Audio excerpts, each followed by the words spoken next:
আকসিনা থেকে কসবা থানার এসআই ফারুকের চতুর্থ অভিযান, 2 নারী পাচারকারীকে 8 কেজি গাঁজাসহ আটক। কসবা টিভির ডেস্ক রিপোর্ট। শিরোনাম নিয়ে সাথে আছি আমি ফারজানা।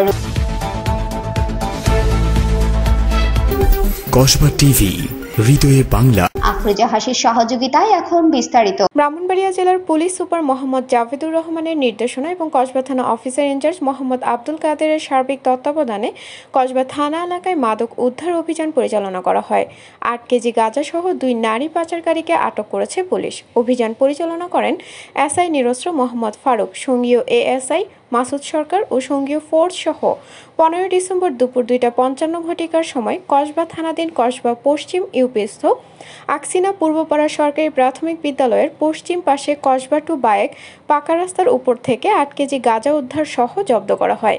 গ্রেফতারকৃত আসামিরা হলেন রেহেনা বেগম, পিতা মৃত আবুল কাশেম, সাং বড়দশিয়া পূর্বপাড়া পদুয়ারপাড়, থানা ব্রাহ্মণপাড়া, জেলা কুমিল্লা; মোসাম্মদ মুন্নি বেগম, স্বামী আক্তার হোসেন, সাং শাহিদপুর ভুইয়াবাড়ি, থানা কুমিল্লা কোতোয়ালি, জেলা কুমিল্লা।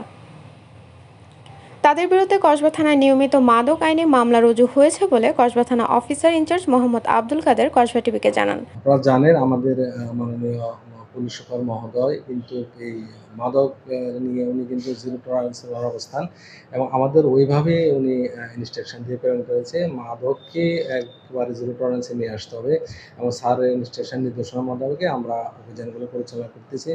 আর মাদকের আসামি আমরা ধৃত করেছি এবং তাকে আমরা বিজ্ঞ আদালতে সমর্পণ করেছি। আমি আপনাদের দৃঢ়ভাবে বলতে চাই যে আমি মাদকের সাথে কোনো আপোষ, কোনো প্রকার কোনো কম্প্রোমাইজ করব না এবং আমি মাদক ব্যবসায়ীদের মাঝে এই আতঙ্কটা আমি অবশ্যই ছড়াই দিতে চাই যে কেউ যদি মাদক ব্যবসা করে বা মাদকের সাথে কোনো সম্পৃক্ততা পাওয়া যায় তাদেরকে ইনশাআল্লাহ ছাড়বো না, আইনের আওতায় নিয়ে আসবো। কসবা টিভির সংবাদের সাথে থাকার জন্য ধন্যবাদ জানাচ্ছি। পরবর্তী সংবাদ পেতে আমাদের চ্যানেলটি সাবস্ক্রাইব করে রাখুন।